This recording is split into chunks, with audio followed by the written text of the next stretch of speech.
In previous videos, we have discussed the interesting lives and habits of honeybees. Because of their vulnerability to numerous predators, bees have to be strategic and focused in dealing with the issues and risks involved in carrying out their daily lives. It's pretty much the same thing with financial planning. The sooner we can focus on dealing strategically with the potential issues, the better our outcomes can be.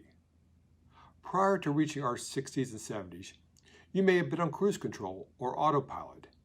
If so, now is the time to take back the controls and evaluate your current situation. It is particularly important at this age to watch out for mistakes, or we can lose assets. It's one thing to lose assets to the market. With proper planning, we can possibly wait out the market's return. It is an entirely different issue to lose assets to other circumstances where we may have no way to recover them, ever. What are these other circumstances? The first one is potential need for long-term care and how to pay for it. If we don't have a long-term care strategy or plan, we don't have a sound retirement plan, and we may be as vulnerable as the honeybees facing one of their predators.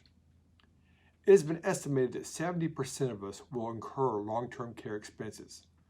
Ironically, the long-term care expense that saw the biggest increase in recent studies was for home health care aides.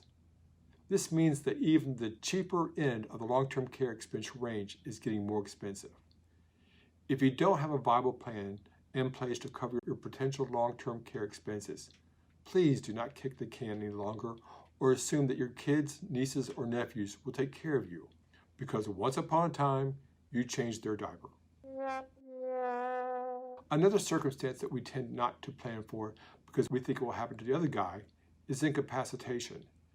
Families can be complicated, and I'm not just talking about blended families or families with special needs.